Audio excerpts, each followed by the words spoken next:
मेरा नाम पल्लवी विष्णु मुदलियार है। आपको मैं अच्छे से दिख रही हूँ? मेरी आवाज क्लियरली आ रही है? मैं यस बहुत मैम। हाँ, मैं ज्यादा जोर से चिल्लाकर बात कर रही हूँ या softly? Softly. Softly. Thank you तने। Thank you. Thank you hello. Screen पे अगर आप सब लोग ऑन रहोगे, वीडियो ऑन रहेंगे ना, तो मैं सबको देख सकती हूँ लाइव। तो चेहरे देख के मैं पहचान लूंगी, है ना? फिर वो इमोजी होती है, उसे आप लोग करते हो ना कार्टून जैसा, तो वो मुझे देखने से समझ में आ जाएगा कि हाँ, फर्स्ट यहाँ पे हम क्या करने आए हैं, सीखने आए हैं। सब लोग बोलो हाँ। Yes ma'am. Yes ma'am. हाँ, यस। अच्छा response. Yes ma'am. Good good good, अच्छा लगा मुझे। मतलब मैं जो बोल रही हूँ आप उसका सम्मान कर रहे हैं। हमारा लेसन भी उसी के ऊपर है, सम्मान। तो लेसन स्टार्ट करने से पहले लेसन के बारे में थोड़ा सा इंट्रोडक्शन देखते हैं। मराठी का 10th स्टैंडर्ड का ये थर्ड लेसन है। आपके पास पेंसिल और एक बुक होनी चाहिए। क्यों होनी चाहिए मैं वो आगे बताती हूँ आपको। बुक इसके लिए चाहिए कि जो भी वर्ड्स मैं लिख रही हूँ, वर्ड्स के मतलब बता रही हूँ, वो आप हिंदी या इंग्लिश दोनों मतलब में लिख सकते हो। क्योंकि जब अभी ये पढ़ाने के बाद तो मैं, कभी आप बैठते हो स्टडीज के लिए, तभी ये बुक आपके सामने होगी, तभी आप कुछ वर्ड से अटक रहे हो, समझ में नहीं आ रहा है, तो आपने वहां पे लिखा हुआ रहता है ना, तो उसको देख के आपको याद आ जाता है। अरे हाँ, मिस ने यहाँ पे ये मुझे बताया था। समझ में आया? इतना डिफिकल्टीज नहीं है, इजी है, बहुत इजी। मराठी सबसे इजी लैंग्वेज है, समझने के लिए भी इजी है। कुछ मीनिंग्स है, वो मीनिंग्स को अच्छे तरह से समझ लेंगे, और हम लोग है ना उसके बोलते हैं ना, छोटे छोटे स्किट करेंगे, जो चल रहा है उसको स्किट में लेंगे या एग्जाम्पल्स लेंगे, ऐसे लेते हैं ना, तो वो बातें हमारे याद रहती है ज्यादा। तो पेपर लिखते समय उसको हमको याद आता है। तो मुझे आपसे ना एक हेल्प चाहिए। अगर मैं किसी के नाम लेती हूँ तो प्लीज आप बुरा मत मानिए कि मेरा नाम लिया है मिस ने। कभी कभी नाम लेती हूँ दो पर्सन का, एक पर्सन अच्छा और एक पर्सन बुरा होता है, ये ऐसे मुझे लेना पड़ता है। मैं कोशिश करूंगी कि जो बुरा ना लगता हो ऐसे पर्सन को ही बुरा वाला किरदार दूं, और जो मैं उससे नहीं जानती उसको मैं ऐसा किरदार ना दूं। तो जैसे हम लोग स्किट करते हैं, प्रोग्राम करते हैं, है ना? अभी आप लोग का ट्रेंड चल रहा है टिकटॉक बनाना, राइट? आप लोगों ने देखा होगा, सब आड़े टेढ़े जोक्स वगैरह सब चलते रहते हैं, बराबर है? वैसे एक छोटा छोटा वीडियो बनाते हैं हम, शॉर्ट फिल्म। तो वैसे ही ये लेसन में भी हम वैसे ही जाएंगे, छोटे छोटे पार्ट्स हैं। हमारे पास लेसन शाल, लेसन का नाम है शाल। उसके लेखक जो है राघव जाधव, राघव गणपतराव जाधव उनका पूरा नाम है। 1900, आपको कुछ भी बोलना है तो समरेस कर सकते हैं आप।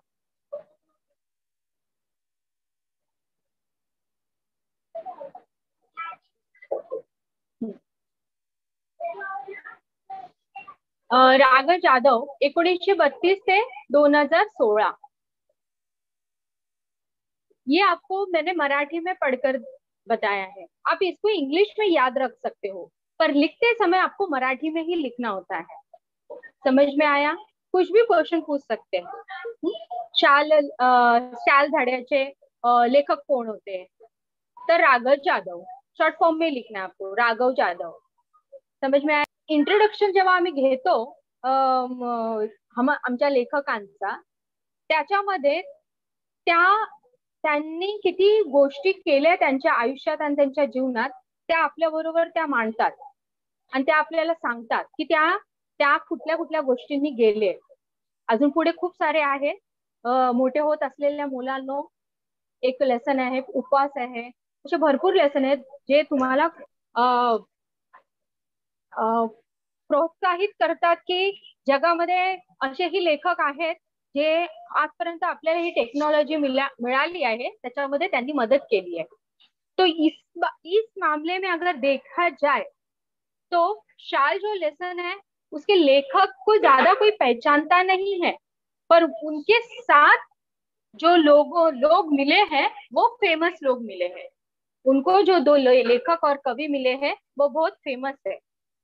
उनके बारे में उन्होंने कहा है, उनका कन्वर्सेशन हुआ है और वो कन्वर्सेशन में उनको उनसे क्या चीजें मिली और वो चीजें मिलने के बाद वो उस चीज को क्या मानते थे और क्या हो उनके साथ उस चीज को लेके आगे आगे पहलू दिखाई दिए, वो हमारे साथ उन्होंने शेयर किया। फर्स्ट वन, वो कह रहे हैं कवि हमारे राघव जाधव इनके बारे में है।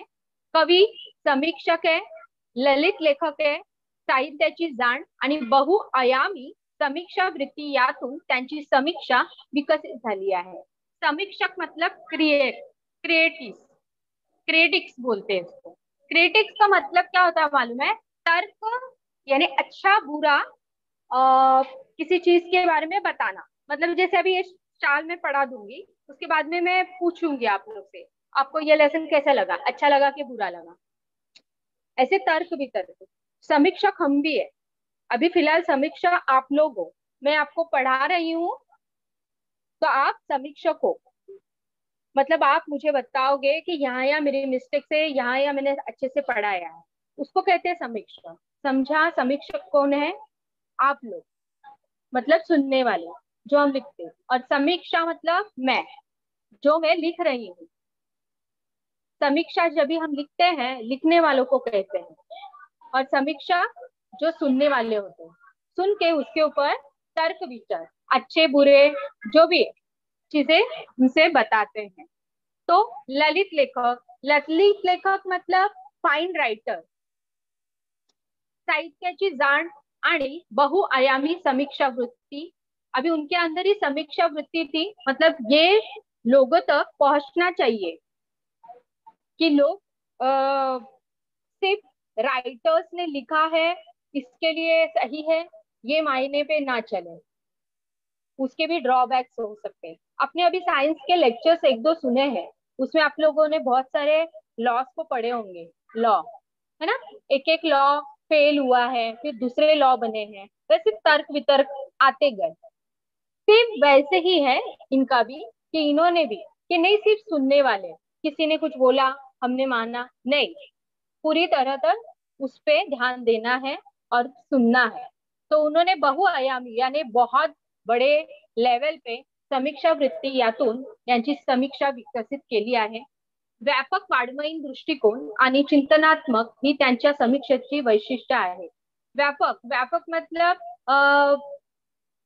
भरपूर पसरलेला, ऐसा फैला हुआ, ऐसा उनका दृष्टिकोण। मतलब सब जगह से सोचना, चारों बाजू से सोच कर उसके ऊपर ध्यान देना। दृष्टिकोण का मतलब होता है ध्यान देना, और सिर्फ देखना नहीं, चिंतनात्मक, चिंता भी करना, मतलब सोचना भी। जैसे अभी मैं पढ़ा रही हूँ, ये नहीं है कि शाल लेसन है, मिस आई है, मिस पढ़ा रहे हैं और हमको पढ़ना है और हमको एग्जाम लिखनी है, उसके ऊपर नहीं है ये। यहाँ लोग, कुछ बच्चे ऐसे होते हैं कि जो पढ़ाते हैं उसको सोचते हैं, ध्यान देते हैं, उसके ऊपर अलग से कुछ करना चाहते हैं।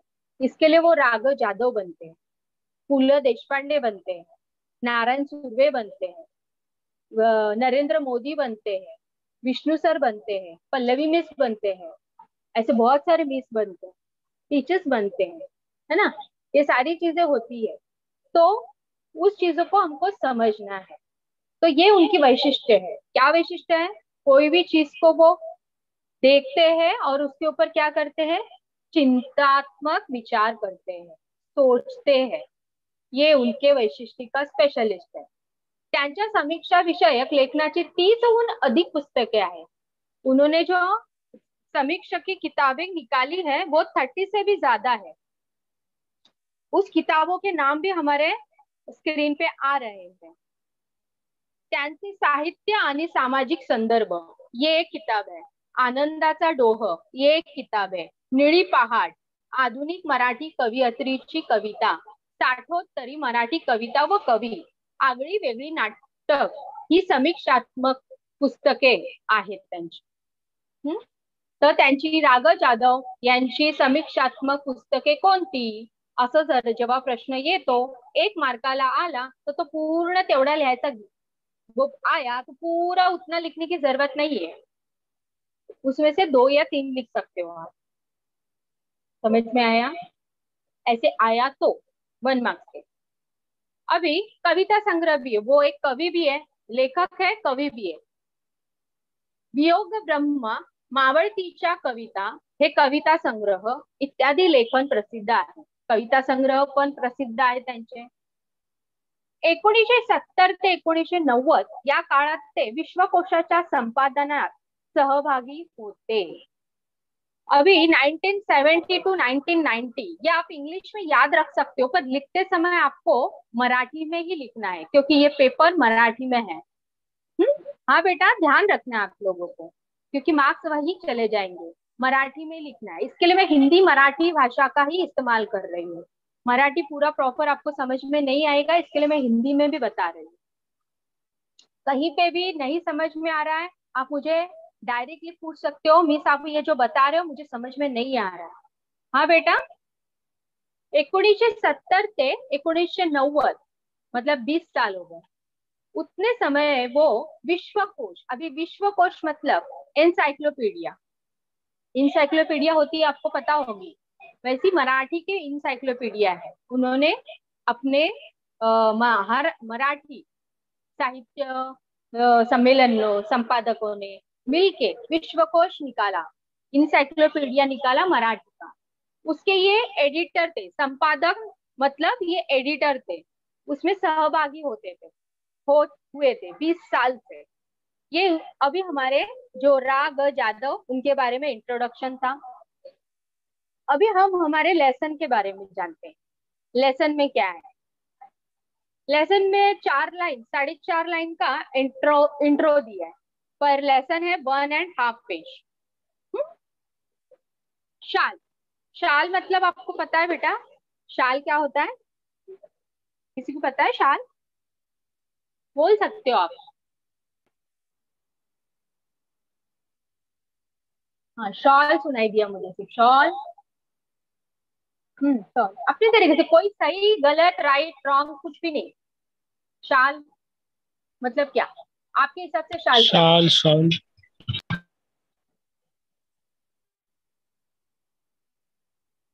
शॉल, शॉल शॉल होती है, ऐसा कहना चाह रहे हो आप? हाँ, शाल शॉल होती है, बराबर. इंग्लिश में शॉल बोलते हैं. Yes ma'am. हाँ, और अच्छे से. It is a type of cloth which is used to give an honor to somebody. Yes yes, very good. अभी यहाँ पे एक बच्चे ने ऐसे कहा है कि शाल मतलब हम किसी को ऑनरेबल है, वो किसी को हम लोग गिफ्ट के तौर पर देते हैं. इस लेसन में आया है उसके बारे में. शॉल वहां पे भी यूज हुई है. और शाल का इस्तेमाल कहाँ किया है? मैंने शाल ही बोलूंगी, शॉल नहीं बोलूंगी, क्योंकि नहीं तो एग्जाम में जाके शॉल लिख दोगे आप. शॉल मतलब ना श के ऊपर चांद, शॉल होता है वो इंग्लिश का. मराठी में शाल, तो शाल ही बोलूंगी मैं. शाल का ये मतलब. अभी मैं एक मतलब बताती हूँ. मैं मतलब आप लोग ने भी सही कहा है. शाल मतलब क्या होता है? एक उबदार अशी एक ओढणी, एक चादर, ओढणी. हा, उबदार. ती कशापासून बनवली असते तर स्वेटर पाहिलं, स्वेटर देखा होगा आप लोगों ने, स्वेटर की बुनाई जिससे बुनते हैं उससे शाल बुनी जाती है. समझ में आया? उससे बुनी जाती है, इसके लिए उसमें गर्माहट होती है. जब भी हम उसको ओढ़ते हैं तो गर्माहट महसूस होती है. लेखक ने हमको बताया है वो शॉल उसके लिए जैसे सम्मान की, किसी बच्चे ने अभी बताया कि सम्मान की चीज होती है शाल देना गिफ्ट के तौर पे, वो वहां पे इस्तेमाल होती है. सेकेंड, लेखक ने हमको बताया है कि कहीं किसी की जरूरत है, जहाँ पे किसी को बच्चा ठंडी से कांप रहा है, उसको वो शॉल ओढ़ाने से उसकी ठंडी कम हो गई. मतलब वहां पे क्या है? उसकी गर्माहट उस बच्चे को देने के वजह से उस बच्चे की जान बच गई. आगे आएगा लेसन. ऐसे अलग अलग 4 टॉपिक्स हमको शाल में दिए हैं. 4 सिचुएशन से लेखक हमको लेके गए हैं. वो आगे हम देखते हैं। अभी हम लोग लेसन का इंट्रोडक्शन देख रहे हैं.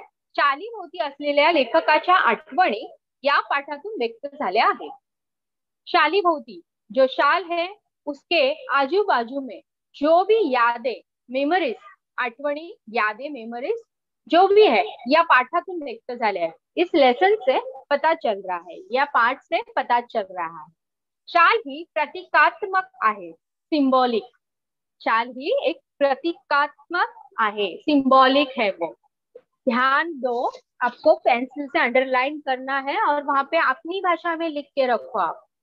मैं बार बार कह रही हूँ क्योंकि एग्जाम में आपको पैसेज दिया जाएगा, आपको पैसेज रीड करना है, तभी वन वन वर्ड है ना वही मिलने वाले हैं. मैं बता रही हूँ, आऊंगी मैं उस टॉपिक पे भी. प्रतीकात्मक, सिंबॉलिक. काय की सिंबल होते हैं वो? सम्मान की, सम्मान देने का सिंबल होता है. शालीमुळे येणारा शालीनतेचा संदर्भ अंतर्मुख करणारा आहे. शालीनतेचा संदर्भ, शालीमुळे शालीनतेचा संदर्भ. अभी शाल एक चीज है और शालीनता, शालीनता का मतलब होता है जेंटल, हम्बल. समझ में आया? दोनों वर्ड मिक्सअप मत करो. शाल एक चीज है, थिंग है, और शालीनता ये हमारे अंदर का क्वालिटी है. शालीनता हमारे अंदर की क्वालिटी है ना. शाल और शालीनता दोनों मिक्सअप मत कर दो. अरे ये भी तो शाल लिखा है मिस, ये भी तो शालीनता लिखा है मिस. नहीं, प्लीज ध्यान दो. शाल एक चीज है, वस्तु है ओढ़ने वाली. शालीनता ये अपने अंदर की क्वालिटी है. वो क्वालिटी, शालीनता को क्या बोलते हैं? Humble, gentle. Got it? समझ में आ रहा है? शालीनतेचा संदर्भ अंतर्मुख करणारा आहे. अंतर्मुख मतलब मन को हमारे अंदर तक फैल चुका है, या अंदर हम लोग ने उसको दबा के रखे हैं कुछ कुछ चीजों को शाली से रिलेटेड. जैसे उन्होंने दिए सिचुएशन, वो हमारे चेहरे से या हमारे मन से वो चीजें जाती नहीं है. अभी कितने बच्चे ऐसे होंगे जो बर्थडे में या हमारे पेरेंट्स हम लोग को गिफ्ट देते हैं, बहुत महंगा वाला गिफ्ट, तो हम उसको क्या देखते हैं, एक दिन, 2 दिन, 3 दिन, 1 महीने के बाद भूल जाते हैं क्या? नहीं, उसको हम क्या करते हैं? संभाल के रखते हैं. प्रीशियस, बहुत स्पेशल होता है हमारे लिए. तो वैसी चीजें यहाँ पे भी बताई गई है.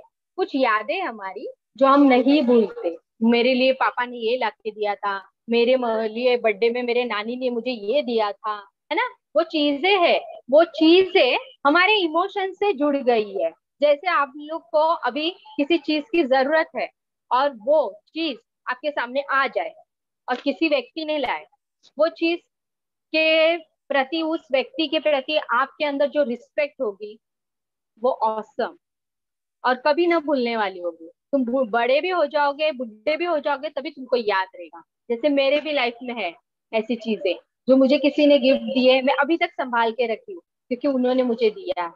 वो मेरे लिए स्पेशल है, मेरे टीचर है. ऐसे वाली चीज कहते हैं अंतर्मुख करणारा आहे. पाठातील औदार्याचे उदाहरण हे माणसाची संवेदनशीलता जपणारे आहे. औदार्याचे, औदार्य यहाँ पे लेना है हम लोग को रिस्पेक्टली, और उस चीज से रिलेटेड कोई भी चीज है. एक रिस्पेक्ट है, किसी की मदद है, हेल्प है, किसी के ऊपर भरोसा है, ये औदार्य उसमें आता है. किसी की मदद की है, किसी को विश्वास रखा गया है, किसी की हेल्प कर दी है, ऐसा उदाहरण उन्होंने लिया है. उस उदाहरण को अगर हम देखेंगे, संवेदनशीलता जपणारे आहे, मतलब इमोशनल टची, टची पार्ट है. ये चारों प्रसंग में एक टच है, टची पार्ट है, इमोशन पार्ट है हमारे लाइफ में. ऐसे राघव जादव बता रहे हैं. आज भले राघव जादव फेमस नहीं है या उनको जानते नहीं है, पर इतना मैं श्योरली कहूंगी कि पल्लवी मिस आपके दिमाग में इतना डाल देगी कि आप लोग भी जानना शुरू कर दोगे कि राघव जादव है कौन. क्योंकि मैंने उनसे वो सीखा है, मैं आपको वो सिखाऊंगी. वस्तूच्या संदर्भातील आठवणीचे मोल महत्वाचे असते. Exactly right. वस्तु संदर्भातील, अभी वो जो चीज है ना, वो चीज तुम्हारे लिए 1 रुपए की होने दो या 5,000 रुपए की होने दो, वो चीज कितने रुपए की वो मायने नहीं रखती, आठवणीचे मोल हे महत्वाचे आहे. जो चीज है ना किसने दी वो मायने रखती है हमारे. समझ में आ रहा है? एक्सेप्ट भी नहीं करते हम लोग, सोचते भी नहीं है कि ये आके मुझे गिफ्ट देंगे. अचानक से आके वो आपको गिफ्ट देते तो आपका रिएक्शन कैसा होता? मेरे लिए तो बहुत खुशी होगी. जैसे अभी मेरी शादी हो गई है और मेरे स्कूल फ्रेंड है, अचानक से आए और मुझे गिफ्ट दे दिए, मेरे लिए तो एकदम ऑसम.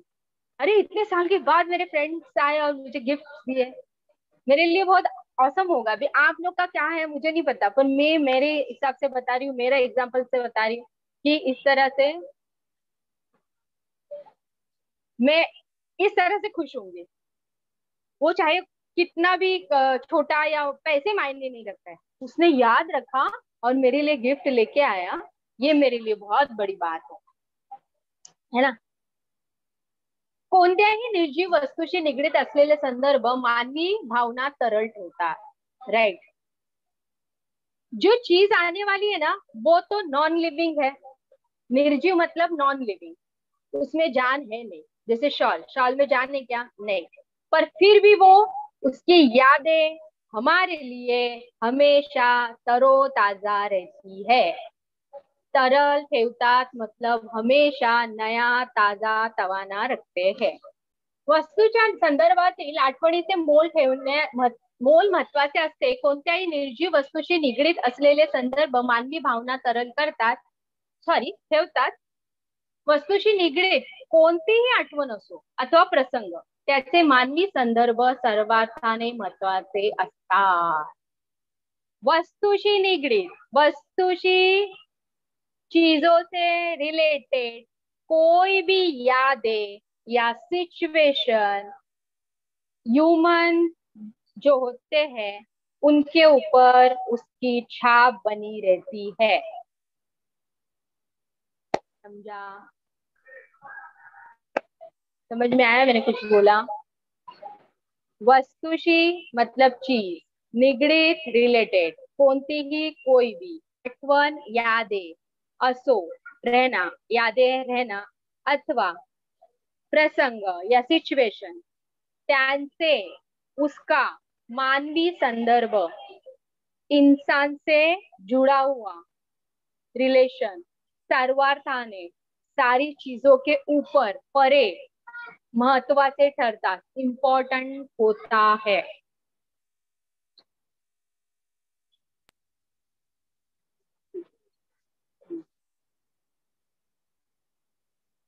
समझ में आ रहा है मैं क्या बोल रही हूँ? अभी हम इंट्रोडक्शन में ही है, 345. तो अभी हम स्टार्ट करते हैं कि शाल, शाल लेसन के बारे में. अभी शाल लेसन ऐसे बताया गया है कि उसमें 2-3 किरदार है. जैसे पु ल देशपांडे, उनकी बाई सुनीता बाई, फिर राघव जाधव है हमारे जो लेखक शाल के, फिर कविवर्य नारायण सुर्वे है, उनके बारे में थोड़ा बहुत बताया है. उसके वो दूसरा इंसिडेंट में है. थर्ड इंसिडेंट ये बताया कि उनके राघव जाधव उनके फ्रेंड के पास जाते हैं और वहां पे शॉल रखते हैं. फिर उनका फ्रेंड भी इतना ऑनेस्ट होता है कि वो शॉल को किधर देता नहीं, किसी को कुछ नहीं, संभाल के रखता है. फिर फोर्थ इंसिडेंट ऐसा दिखाया है कि एक हमारे जो लेखक है भिखारी के पास जाते हैं और वो भिखारी के पास फटे पुराने कपड़े होते हैं. इसके लिए हमारे लेखक को अच्छा नहीं लगता है, लेखक के पास बहुत शाल होती है, तो वो लेखक क्या करते हैं, शाल उनको दे देते हैं. तो वो शाल उसको देने के बाद वो आदमी वो शॉल लेके ओढ़ के, लेखक को ऐसा लगा कि उसका गुजारा हो जाएगा, पर वैसे नहीं होता. उसको भूख लगती है, उसका पेट है, उसकी जरूरतें हैं. उस हिसाब से देखा जाए तो उसको उस शॉल से बेच कर कुछ पैसे मिले और वो पैसे से उसने 3-4 दिन अच्छा पेट भर के खाना खाया. तो ऐसे 4 इंसिडेंट है. चारों जगहों पे शाल का कहाँ कहाँ इस्तेमाल हुआ है ये वहां पे बताया गया है. एक जगह पे एक माँ अपने बच्चे को ठंडी के मौसम में नदी किनारे लेके गई है और मच्छी पकड़ने का काम करे, मछली जो पकड़ने का, मासेमारी है ना, फिशरिंग का काम कर रही है। ऐसा भी एक इंसिडेंट दिया है। मैंने पूरा लेसन आपको ओरली बता दिया 5 मिनट में। अभी हम लोग वर्ड टू वर्ड जाएंगे। अभी मैं ये मराठी में हुए, मैं पहला मराठी में पढ़ती हूँ, फिर हिंदी में पढ़ती हूँ, फिर उसका मतलब बताती हूँ। उसके बावजूद आपको अगर नहीं समझ में आता है, कुछ भी डिफिकल्टीज है, आप मुझे पूछ सकते हो। समझ में आया? क्योंकि मैं मिस नहीं हूँ, मैं कौन हूँ? फ्रेंड। पल्लवी मिस फ्रेंड है। हाँ बोलो। Yes miss. हाँ यस मिस, फ्रेंड हूँ मैं। तो फ्रेंड से तो बात कर सकते हैं ना, तभी तो पढ़ाने में मजा आएगी और सुनने में मजा आएगी। हाँ, और कुछ एग्जाम्पल्स मैं लूंगी, तो आप बुरा मत मानो। हाँ, ऐसे देखूंगी मैं किसको बुरा लगता है किसको नहीं। एग्जाम्पल्स लूंगी तो उसी नाम से उसको चिढ़ाना ये सही नहीं है। कैसे ना, किरदार लेकर अगर मैं सिखाऊंगी ना तो आपको अच्छे से याद रहेगा। जब भी आप एग्जाम में जाओगे, 4 लेसन आ गया और वो किरदार सामने है, अरे मिस ने पढ़ाते समय ये एग्जाम्पल लिया था, हाँ, फिर सारी चीजें याद आ जाएगी। पैसेज सामने होगा ही, उसमें से देख के तुमको आंसर्स लिखो। समझ में आया? वन वर्ड, वन वर्ड लिखोगे 1 मार्क्स मिलेगा। और एक बात, हमारा जो पेपर पैटर्न होता है ना, उसमें हम लोग को 2 2 मार्क्स का 2 क्वेश्चन होते हैं और एक होता है 2 मार्क्स का स्व। तो मैं सबसे ज्यादा है ना प्रिफर करती हूँ कि ये जो मैं पढ़ा रही हूँ ना, तभी आप पेंसिल वगैरह लेके बैठ के क्यों लिखना है, क्योंकि मुझे बताइए, 1 वर्ड लिखने के बाद 1 मार्क्स मिलेगा, और 4 लाइन्स, 4 लाइन्स में कम से कम 20 वर्ड्स तो होंगे, राइट? 4 लाइन्स, वो मत 5 या 6 लाइन के होते हैं, है ना, 2 मार्क्स के लिए पूछते हैं। वो पूरे लिखने के बाद 1 मार्क्स मिलेगा आपको, 1 या 1.5, उतना लिखने के बाद। और एक 1 वर्ड लिखोगे तो 1 मार्क्स मिलेगा। तो बेटर कौन सा है? तो आंसर नहीं, One word. 1 word. Objectives. Yes, 1 word 1 line, ये हमारे लिए मायने रखता है। और सबसे अच्छी बात बोलूं क्या, वो खुद पैसेज में ही होता है। स्वमत हमको ओन से लिखना है, बराबर। पर 1 वर्ड 1 लाइन जो होती है ना, पैसेज के अंदर ही होती है। अगर ये हमारा थरो हो जाए, एक बार स्टोरी मैंने समझा दी, इसके लिए ना आपको मैं वीडियो ऑन रखने बोल रही हूँ, ताकि आपका ध्यान यहाँ वहां ना जाए। मैं जो पढ़ा रही हूँ उस चीज पे अगर फोकस करोगे अच्छे से, तो आप पूरे साल भर उसको भूल नहीं सकते, गारंटी है वो, भूल नहीं सकते। फिर डायरेक्ट जाके एग्जाम में भी बैठोगे ना, तभी भी ये चीज याद आएगी, हाँ मिस ने यहाँ पे ऐसे से पढ़ाया था, मतलब इसका आंसर ये है। तुरंत आप लिखोगे, आपका टाइम बचत हो गया। फिर जो स्वमत के लिए 2 मार्क्स के लिए जो लिखना है ना, उसके लिए भी मैं बता सकती हूँ, पर मैं अभी नहीं बताऊंगी, तो फिर आप लोग पढ़ोगे नहीं। उसके लिए भी मेरे पास ट्रिक्स है।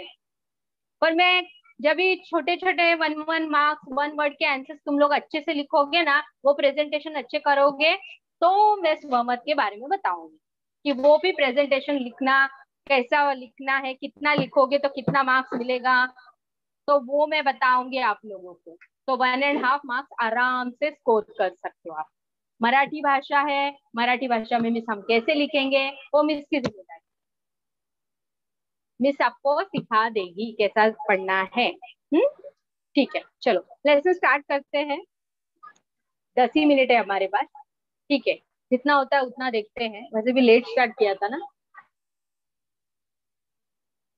शाल, एकदा मी पु ल देशपांडे यांच्याकडे काही एका निमित्ताने गेलो होतो। एक बार, वंस वंस टाइम, मैं मतलब कौन? राघव जाधव। मी मतलब राघव जाधव पु ल देशपांडे यांच्याकडे काही एका निमित्ताने गेलो होतो। पु ल देशपांडे एक फेमस लेखक है। उनके पास किसी रीजन के वजह से गए थे। अभी पु ल देशपांडे एक ना कॉमेडी राइटर भी है, जैसे हमारा कपिल शर्मा शो आता है, पता है आपको? हाँ, पता ही होगा, वैसे टाइप वाले थे ये। अभी इनका नेक्स्ट लेसन है उपवास। ना कॉमेडी है ना उसमें, बहुत कॉमेडी है, पेट दर्द हो जाएगा हंसते हंसते, इतना कॉमेडी। वो लेसन का नाम ही किताब से लिया गया ना, उसी का नाम सुनेंगे तो हंसने को आता था, बटाटे की चाल, आलू की चाल। ऐसा लिखा हुआ है, उसमें से लिया गया है वो उपवास करके। वजन बढ़ाने के, कम करने के कोशिश में वजन और बढ़ जाता है उनका, वो लेसन में ऐसे। तो वो पु ल देशपांडे उसके लेखक उपवास। पु ल देशपांडे यांच्याकडे राघव जाधव एका निमित्ताने गेले होते। इतना तो मराठी समझ में आया। महाराष्ट्र हो तो समझ में आएगा, हिंदी हो तो मैं मराठी है जो हिंदी में पढ़ाती। एक बार राघव जाधव पु ल देशपांडे इनके पास एक किसी रीजन से, निमित्त से गए हुए थे। सॉरी, काम झाल्यावर मी निघण्याच्या बेतात होतो। काम होने के बाद मैं वहां से निकलने के बेत में था। बेत यानी प्लानिंग में, मेरा काम हो गया तो मैं अपने निकलने के बेत में था। तेवढ्यात सुनीताबाईंनी मला थांबवले व विचारले। उतने में सुनीताबाई आई। सुनीताबाई कोण? पु ल देशपांडे यांच्या मिसेस बाई। सुनीताबाई मला थांबवले व विचारले। उन्होंने मुझे रुकाया और मुझे पूछा। थांबवले व विचारले, तुम्हाला शाल दिली तर चालेल काय? आपको अगर मैंने शाल दी तो आपको चलेगा क्या? मी एका पायावर हो म्हटले। अगर ऐसा किसी ने पूछा आपको गिफ्ट देंगे तो चलेगा क्या, तो मन में क्या बोलोगे? अरे गिफ्ट के लिए कौन नहीं बोलेगा, सबको तो पसंद है गिफ्ट लेना, ऐसा बोलेंगे। इसके लिए लेखक भी हमारे हमारे जैसे ही है, सीधा उन्होंने बोल दिया एका पायावर हो म्हटले। एका पायावर हो म्हटले एक कहावत है, मतलब एक पैर पे खड़े हो जाना। यस। पु ल व सुनीताबाई यांनी मला शाल द्यावी हा मला मोठा गौरव वाटला। पु ल देशपांडे, सुनीताबाई देशपांडे यांनी मला शाल द्यावी। पु ल देशपांडे और सुनीताबाई देशपांडे, इन्होंने मुझे शाल देना ये मेरे लिए मोठा गौरव वाटला। एक ऑनरेबल पर्सन मेरे लाइफ में है और वो मुझे ऑनर कर रहे हैं, सम्मान दे रहे। गौरव मतलब सम्मान होता है, ऑनर होता है। अगर वो मुझे एक खुद ही ऑनर है मेरे लिए, वो मेरे लाइफ के सबसे ऑनरेबल है। वो मेरे लिए अगर कुछ ऐसी चीज करते हैं जो मैं सोच भी नहीं सकता। जैसे अभी मैं मेरा एग्जांपल लेती हूँ फिर से। विष्णु सर और मैं, हम लोग हस्बैंड वाइफ है। जैसे अभी हम लेते हैं पु ल देशपांडे है वो और मैं सुनीताबाई देशपांडे हूँ, और मेरे घर पे कोई स्टूडेंट आए हैं, किसी भी स्टूडेंट का नाम ले लेते हैं हम लोग। वो आए हैं और वो स्टूडेंट ने मिलने को आया, जो है बातचीत की हम लोग से। जाते समय हम लोग ने उसको कुछ गिफ्ट दिया, वो उसके लिए क्या होगा? ये तो मैं मेरे बारे में बता रही हूँ ऐसा। ये आप लोग जहाँ पढ़ रहे हो टीचर्स है, वो टीचर्स के बारे में भी सोचो। अगर उन्होंने आपके साथ ऐसा किया तो समझ सकते हो ना कितनी खुशी होती है हमको उस चीज को लेके, कितनी मायने रखते हैं, कितना इम्पोर्टेंस होता है उसके पीछे से, यादें कितनी जुड़ी हुई रहती है। बहुत सारी चीजें हैं ये ऐसी। तो यहाँ पे यही बताने की कोशिश कर रहे हैं कि हमारे से जो बड़े होते हैं, वो जो सेम फील्ड के रहते हैं, जब भी हमको वो ऑनर करते तो हमको भी उनको रिस्पेक्ट देना जरूरी है। और वो रिस्पेक्टली उन्होंने वो शॉल लिया भी। मी एका पायावर हो म्हटले, पु ल व सुनीताबाई यांनी मला शाल द्यावी हा मला मोठा गौरव वाटला, माझा सम्मान वाटला, मेरे लिए ये ऑनरेबल था। ती शाल मी माझ्या खोलीतल्या ती शाल मी माझ्या खोलीतल्या सुटकेस मध्ये ठेवून दिली। राघव जाधव वो कह रहे हैं कि वो शाल, मी मतलब राघव जाधव, जिधर जिधर मी है ना वो राघव जाधव है। राघव जाधव बोल रहे हैं कि वो जो शाल है मैंने लिया और मेरे खोली में, मतलब मेरे रूम में, खोली मतलब रूम, उसमें सूटकेस था, एक बैग था, वो बैग के अंदर मैंने उसको रख दिया। वापरले मात्र कधीच नाही, यूज मैंने कभी भी नहीं किया। पुढे वाईला विश्वकोशाचा अध्यक्ष म्हणून मी गेलो। पुढे वाई, वाई जगह का नाम है, प्लेस है। हाँ, फिर पूछना नहीं आगे। मिस वाई मतलब क्या? वाई एक जगह का नाम है। सातारा जिला, सातारा महाराष्ट्र सुना है? सातारा, सातारा जिला, उसमें एक गांव है वाई। हाँ, वाई में विश्वकोशाचा अध्यक्ष, विश्वकोश देखा था हम लोग ने इंसाइक्लोपीडिया के अध्यक्ष, चेयरमैन। वाई में इंसाइक्लोपीडिया के चेयरमैन के तौर पे राघव जाधव गए थे। ये भी सवाल आ सकता है। राघव जाधव वाईला विश्वकोशाचे अध्यक्ष म्हणून गेले होते. कशासाठी गेले होते? विश्वकोशाचे काय झाले होते? अध्यक्ष. अध्यक्ष मतलब चेयरमैन. Got it? समझ में आया? ठीक है, आगे. वीडियो ऑन रखिए प्लीज.